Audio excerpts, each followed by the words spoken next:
Recently, I have visited St. Petersburg, Russia, a megalopolis with 5.5 million inhabitants situated in the northwest of the country, just a stone's throw from now closed European Union borders. To see how things are going in terms of everyday goods, I visited three types of Russian supermarkets: a convenience store, a medium-sized supermarket, and a hypermarket.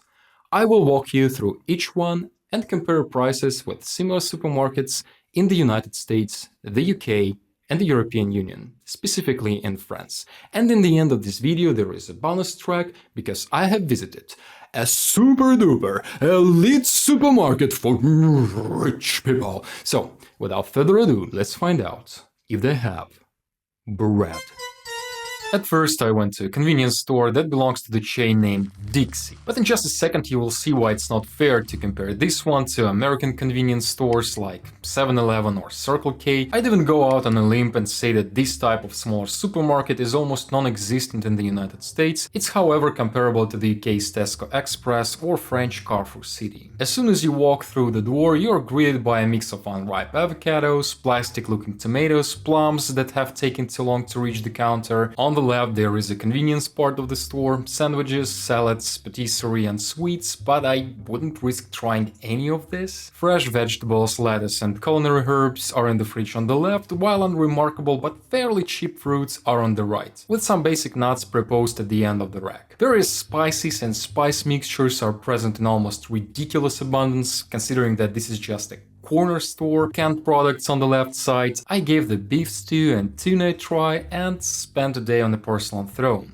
So here you'll find a lot of pasta, rice and cereals, along with several racks of sweets, biscuits, waffles, choco pies, Oreos and that kind of stuff. Surprisingly, there is a shelf with dietary products, lactose-free and vegetable milk, soy yogurts, etc. If you are lactose intolerant, you might actually avoid being blown away. It's funny because 5 years ago these products could have been found only in a couple of vegan-friendly places. Now they are available in the corner store. And of course there are dehydrated fast breakfasts and instant noodles. Coffee and tea are on your way back, nothing remarkable, only the most basic brands. I wouldn't recommend buying it in a supermarket anyway. Chicken, beef and pork are available in various forms for a very reasonable price if compared to the United States or Europe. I will talk about this in detail a tad later. Salted and marinated fish, along with various sausages, are present in Russian supermarkets in a widest variety. And to be honest, these vacuum-packed sausages are probably one of the cheapest sources of animal fat and protein available. You might have a kilogram or 2.2 lbs of that for as little as 3-4 United States dollars. And of course there is milk and eggs brought by various suppliers. I didn't notice any difference except for the price.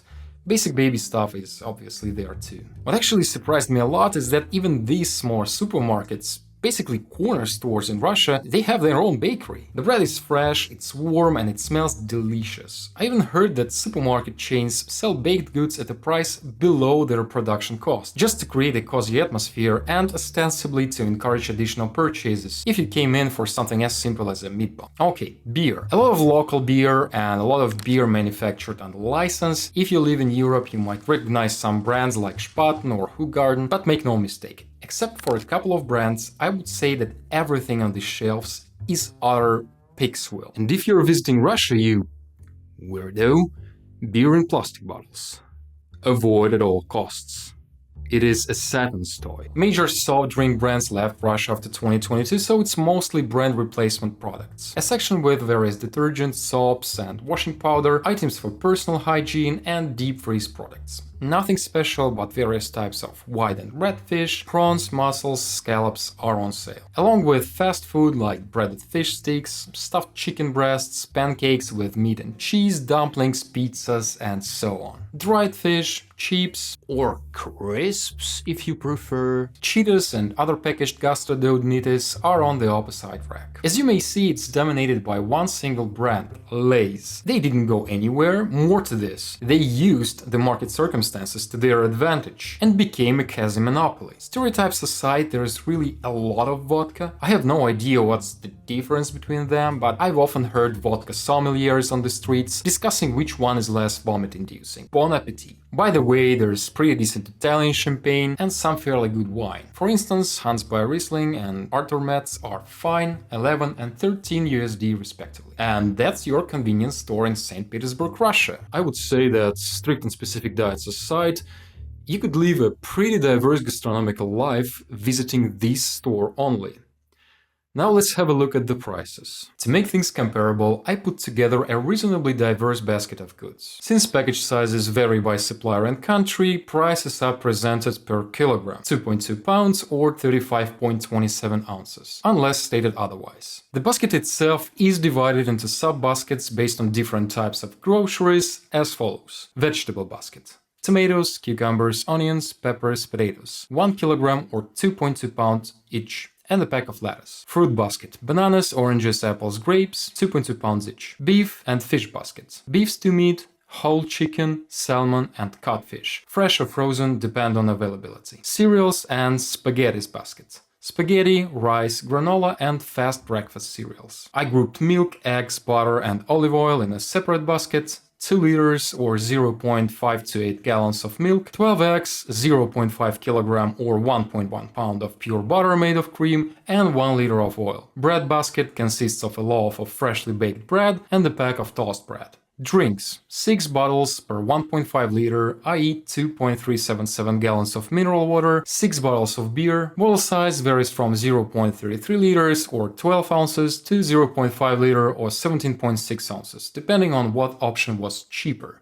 And a bottle of decent red wine. Cheese and sausages. 2.2 pounds of cheese, suitable for sandwiches and pasta, 8 ounces or a quarter of a kilogram of mozzarella, and 2.2 pounds of natural sausages made of pork or chicken meat. For frozen goods and snacks basket, I picked shrimps, pizza, a pack of chips aka crisps, and a bar of chocolate. For each product, I systematically have chosen the cheapest possible option. Using conversion rates of 100 rubles for 1 USD and 105 rubles for 1 euro, the total price of the food basket in the Dixie supermarket in St. Petersburg is 152 USD or 145 euros. Again, it's difficult to compare these smaller Russian supermarkets to one in the US.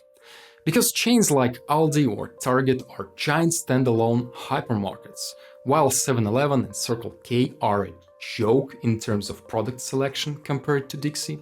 So I decided to compare Dixie to Belltown Grocery Seattle.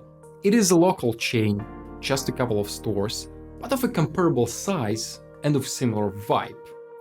I'm sure you can think of a similar corner store in your city. So the identical basket of goods in Belltown Grocery Seattle is going to cost you 306 USD or 291 euros. And yes, it's mind-bogglingly expensive to buy in smaller supermarkets in the United States. In the UK, if you were buying this basket in Tesco Express, you would pay 151 Great British pounds or 188 USD or 179 euros. And in France, for this set of products bought in Carrefour City, you would be demanded to pay 165 euros or 173 USD. So Dixie is the cheapest option among all four, but France and the UK are in the same ballpark. We proceed to a larger, medium-sized supermarket named Perekryostok. In the absence of an adequate comparison in the United States, I will pretend that Perekryostok is a smaller version of Aldi. It's also very similar to Tesco superstores in the United Kingdom and French supermarket chain Monoprix. From the first glance, it's clear that it differs from Dixie. The choice is more diverse, avocado imported from Israel are tip-top, a lot of exotic fruits like mangoes, kiwis and limes are tooting fresh cranberries, blueberries, strawberries and figs. For less fancy fruits, however, the proposal is much more modest. And basic vegetables look mediocre. I would expect to have washed carrots, sweet potatoes and baby potatoes in a supermarket like this, and for the tomatoes, frankly, it feels like a shortage. All the available options are bland, locally grown hydroponic produce. Then there is a separate rack, but it looks like they just took the same tomatoes, wrapped them in plastic and tacked on a 20% markup. Further, there are oyster mushrooms, chanterelles, and boiled corn, which are considered to be more advanced products you don't expect to find in convenience stores and discounters. The lettuce and culinary herbs practically glow with freshness and moisture. Hands down, the quality of the produce looks miles better than what you'd find at Dixie stores. We move on to several racks of dietary products with low sugar or sugar-free stuff, plant milk, and non-dairy beverages. Unlike Dixie, this supermarket offers fresh, chilled fish, salmon, tuna, cod, trout, and more. And of course, there is a fridge stocked with red and black caviar accompanied by ice-cold vodka. 50 grams of black caviar costs 40 USD. You have a pretty decent variety of cheese here. Most of them are local due to sanctions/anti-sanctions and trade wars, yet sometimes you can find cheese from Argentina or Chile, especially blue cheese with noble mold, something Russians still struggle to replicate. That said, I must admit that in the past 10 years, since European Union cheese was banned, local farmers have more or less figured out how to make something palatable. It's still far from the quality and taste of French, Swiss, Lithuanian, or even Finnish cheese, but at least it's no longer like chewing on chunks of turpentine, as it was 8 or 10 years ago. And of course, there is an abundance of meat, sausages, and marinades, both chilled and frozen, pretty much anything you can think of. I picked up a ribeye steak worth $12 for roughly 3/4 of a pound. And you might ask me, is it actually good? And the answer is no, it's not. It tastes exactly like a cheap steak. If you were looking for something to please your taste buds, you would look for high-end ribeye or T-bone worth 40+ USD per steak, which is the price of a restaurant. But as you might guess, it's much less affordable. There are also other, even cheaper options, like a half-a-pound pepper steak for $3.7, but you don't expect much from it. The overall impression from this supermarket was so far okay, but the smell. For some reason, it reeked as if someone had died, been buried under the floor, and was slowly decaying. To say that this smell didn't necessarily instigate the desire to stick around is an understatement. Little did I know that this odor was the signature aroma of the entire chain. I have no idea what's going on, why it stinks so atrociously, but it is what it is. At the same time, they have imported Italian tagliatelle and lasagna sheets. I'm not sure if they are any better than the ones made in Russia. At the end of the day, the spaghettis are not a fucking Maserati. Frozen and canned products weren't significantly different from those at Dixie. Pericrustic just had more stuff. It creates a false sense of abundance, but upon closer inspection you'll notice it's the same goods, just in larger quantities. In the ice cream fridge, I spotted some cringy brand replacements and decided to look closer. That's a former Movenpick. Movenpick is a Swiss brand, I guess. They left and now they are selling here under brand name Montera. And that's Baskin Robbins, obviously. Beer ice. Jesus. It was at this moment that he knew. He fucked up. So I was approached by a walker and she asked whether I had permission to film. I actually didn't have to have a permission because filming in public spaces is allowed, but I didn't want to argue and she kicked my ass from the supermarket. Luckily, Pericrustic is such a giant chain of Russian supermarkets and it's so ubiquitous that another supermarket was just 20 minutes by walk down the street. But when I got there, I realized I had already filmed everything important. The only missing part was alcohol, beer, snacks and soft drinks, and there was literally nothing fancy, just ordinary Italian, Spanish and French wines. I spotted some imported Belgian beer, a very good Mexican tequila I had multiple times, and a Japanese gin in a cool bottle. Besides, I started to have nausea thanks to their chain signature aroma, so let's proceed to the prices. A vegetable basket in Pericrustic would cost you a minimum of 15.2 USD. The same basket purchased in the Aldi supermarket in the United States costs 22.3 USD. In Tesco superstores in the UK, it's $14. And in French Monoprix, the cost is 20 USD. Yeah, vegetables in Great Britain are cheaper than in Russia. A fruit basket, Pericrustic 9.5 USD, Aldi 12.6, Tesco 10.3, Monoprix 11.9. Fish and meat 62.3, 56, 66.5 and 105 US dollars respectively. For some reason Monoprix had extremely expensive fish, so if you reside in France, keep in mind it's not the best place for this kind of stuff. Bread 1.4 USD in Pericrustic, 5.6 in Aldi, 2.8 in Tesco and 5.5 in Monoprix. Grains and cereals 10.2 in Russia, 17.5 in the US, 6.7 in the UK, and in France 20.5. I didn't find any cheap granola in Monoprix, so it could be slightly distorted. Grits to the UK again for the cheapest option. Next basket 18.8 in Pericrustic, 29.2 in Aldi, 18.2 in Tesco, 24.1 in Monoprix. Drinks 16.4, 19.7, 18.6, and 12.4 USD respectively. Audience Choice Award goes to Monoprix. Frozen foods and snacks, $23 you'd be asked to pay in Pericrustic, 32.8 in Aldi, 32.6 and 39.9 in Tesco and Monoprix respectively. And the last sub-basket with cheese and sausages goes as follows: 20.2 in Russia, 19.2 in the US, 18.2 in Great Britain, and 18.9 in France. The total price of the food basket in US dollars. Russian supermarket Pericrustic 177.2, American Aldi 215.1, British Tesco 188.2, French Monoprix 261.1. For some reason Monoprix appeared to be a very expensive supermarket, almost $100 more than the same set of products compared to another French supermarket, Carrefour. It could be that they were missing the cheapest possible options when I checked for availability, but this is the result I got. By the time I arrived at the local hypermarket Lenta, it was already late evening. Lenta is a standalone warehouse-style building located in a former industrial zone that has recently been repurposed for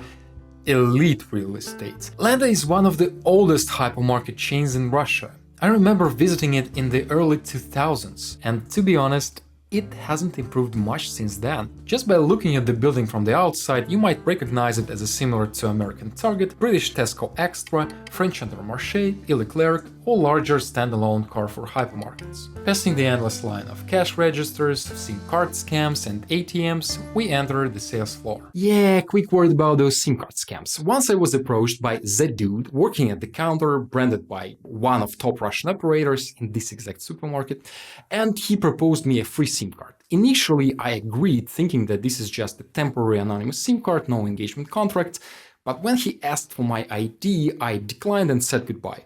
He stopped me immediately, literally he grabbed my hand, and said that if I want an anonymous SIM card, it's not actually a problem, for $10.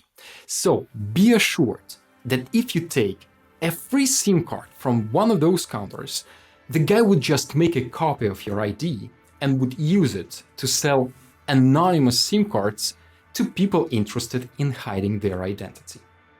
Now let's get back to the shopping. We find ourselves in the children's goods section with an impressive variety of diapers, wipes, baby food and toys. Pampers and Huggies are still there, but Lego is absent. Instead, there are Lego substitute promoting the Russian army from the shelves.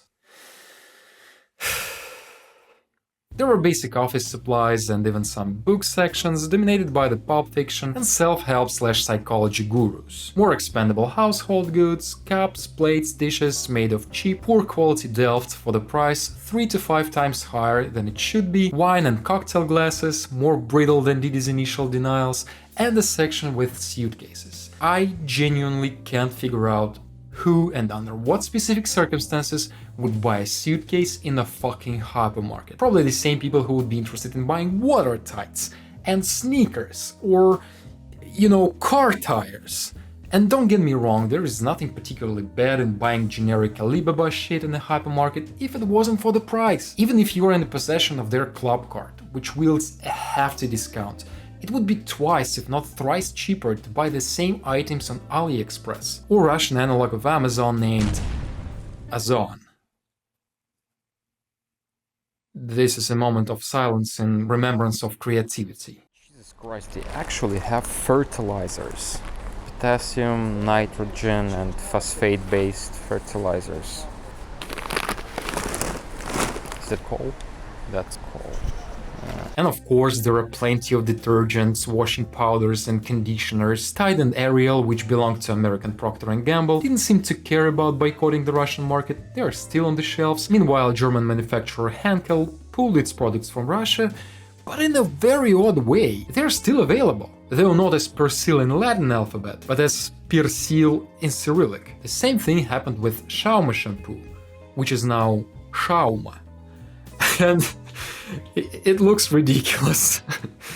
There are probably a lot of brands you're familiar with: Fairy, Calgon, Domestos, all these Unilever, Procter & Gamble, Racket My Ass.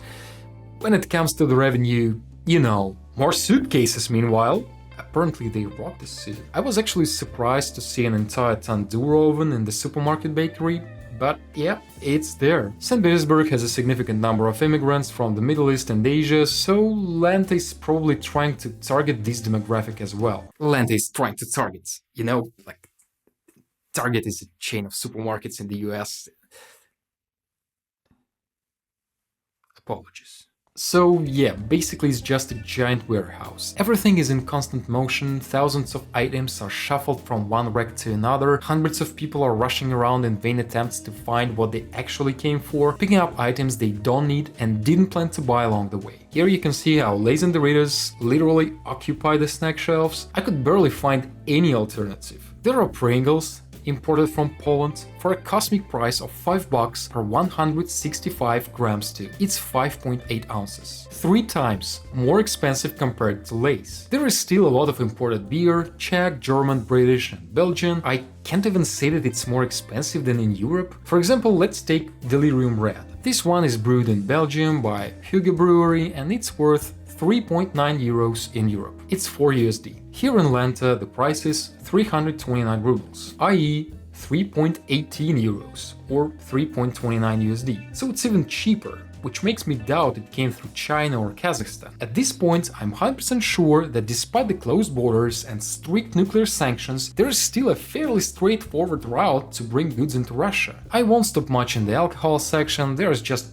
plenty, like everything you can think of. From cheapest OEM vodka to elite Spanish gin with palate notes of olive and marinated pine cone, from red wine made of powder in nearby basement to Moet Chandon and Bœuf Clicquot. But when it comes to fruits and vegetables, it feels like Dixie. A lot of low quality or outright bad items in huge carton boxes. Some are not ripe, some in reverse are well beyond any reasonable expiration date. They become damp, they rot, it's not a good look. At the same time, there were a lot of really good looking fish. But the price. A kilogram, 2.2 pounds of chilled salmon in Russian supermarket Lenta is more expensive than in any other hypermarket I checked. In France, in Great Britain, and in the US. Should I mention that the average salary in Russia is nowhere near what people earn on average in these countries? Yes. And the average salary in Russia is nowhere near what people earn on average in these countries. You know, while wandering through this monstrosity of consumption, I started to notice something strange. There are a lot of goods in here, but they are the same. An entire section of chicken eggs, a giant rack of rice, a fridge with loads of frozen shrimp from the Far East and Chile, and on the other side of the aisle, half filled with the same shrimp from Chile, there is another fridge stocked with even more shrimp. I'm definitely overthinking this. I heard that in hypermarkets, ready meals are prepared from leftovers and products close to the expiration date. It looks soft-corely appetizing, if it makes any sense. And when it comes to something a little bit more advanced, like noble cheese, there are just several options offered. And to be honest, they are of dubious quality. I can see with the naked eye and smell with the naked nose that camembert here has nothing to do with the original French recipe. It is so far-fetched and I clearly realize it, but I can't help but memorize this picture over and over again. Pizza. Oh look, a former Baskin-Robbins here. They are so quit from Russia that it's impossible to recognize them after rebranding. Pizza. Okay, I think you got the idea. There is nothing even remotely resembling a supply shortage in Russia.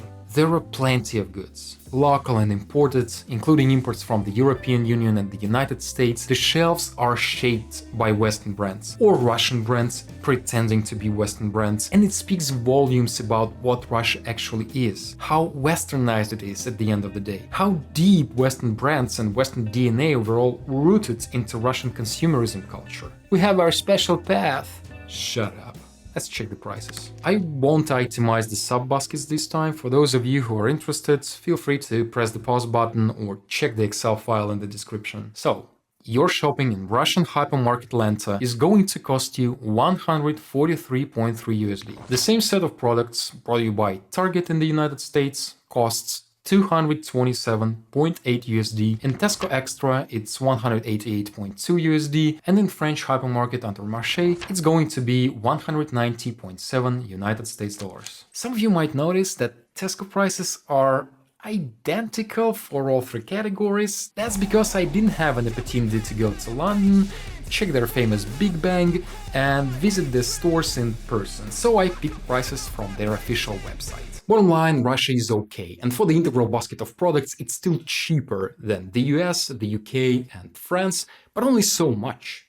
If you compare the Russian supermarket Pericrastic to the French supermarket Carrefour, you would see that French supermarket is actually cheaper. And if we picked the cheapest possible offers, i.e. Lenta, Aldi, Carrefour, and Tesco, you would see that there is a difference. France is 20% more expensive, Great Britain is 30% more expensive, and the American store is 50% more expensive. But now, let's have a look at the average salaries. According to Rosstat, the average salary in Russia in 2024 was 84,000 rubles, i.e. $840 or 810 euros. Again, not the minimal salary, the average salary. The average salary in the United States, according to the latest data from the Social Security Administration, is 5,551 USD, 7 times higher than in Russia. In Great Britain, the average salary in 2024 was 3,868 USD, and in France, $2,680. I think the conclusion here is redundant.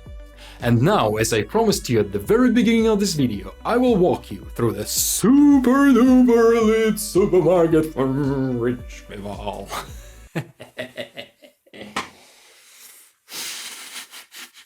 Jesus Christ. I'm such a fucking idiot. It's called Palette of Tastes, and it could be roughly compared to Whole Foods in the US. If you are from Europe or the UK, there is nothing particularly thrilling about this supermarket either, but if you live in Russia, this store would feel like something from the pre-war or even pre-Crimea era. Here you have beautiful, meticulously selected wild berries, black Angus marble steaks, ribeye, mignon, flank, T-bone, machete chuck rolls, anything you like, all sorts of caviar and gourmet redfish like cham and chinook salmon, truffle mushrooms and all sorts of truffle-containing products delivered straight from Italy, and of course there is a section of olive oils from Umbria or whatever, jam and spread from France, an entire section of organic honey and nuts, and if you miss European cheese, which is not available in cheap supermarkets for please, it's available here. How is it possible? The answer is Switzerland. It's not a part of the European Union, it didn't forbid export in Russia and was not back sanctioned, so depending on the type, for just 10% of average Russian salary, you will get something between 1 and 2 pounds of gorgeous Swiss cheese. Jesus, they even have an entire Iberica acorn fat ham bag. And I don't mean to be a commie or something, but I really feel class resentment when I see a pack of spaghettis for the price of a whole chicken. And it's not even the most expensive one. Okay, my dudes, it's official. They have bread. I repeat, they have bread. Yeah, I'm not even surprised. They have all sorts of French wine, sparkling wines, champagne, Italy, France. It is more expensive than in Italy and in France, definitely. Probably it's like from 30 to 50% more expensive compared to what it is in Europe, but it is available for as low as 350 bucks or 1,200 bucks. You can acquire an Armagnac of your taste. Sanctions! Sanctions! And and I'm not even talking about soft drinks. Of course there is French sparkling water and British Coke, because elite gentlemen got used to certain products. They must not feel discomfort. Coke is from Great Britain.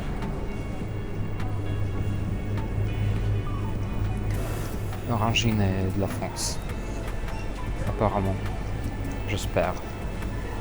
These gentlemen must be able to get their favorite French biscuit from La Mère Poulard, and if they're tired of them, there should be Saint Michel. There is Saint de la Four and Bon Moment Jam, Danish and Finnish chocolates. Don't even ask how it was brought into Russia, the point is, it was. And if you're wealthy, you will do your shopping at Palette of Tastes. You'll hire a visa agency to get your multiple entry 5-year Spanish or Greek Schengen visa, and you won't even notice that anything's changed. Do you know who will notice? Those who earn $800 a month.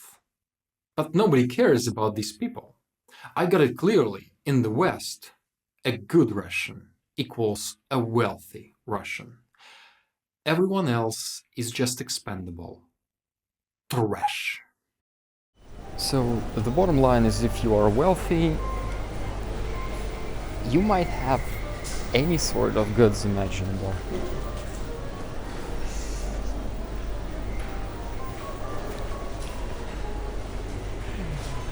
I don't know, here I have to make a conclusion, but I'm just speechless. I have absolutely nothing to say.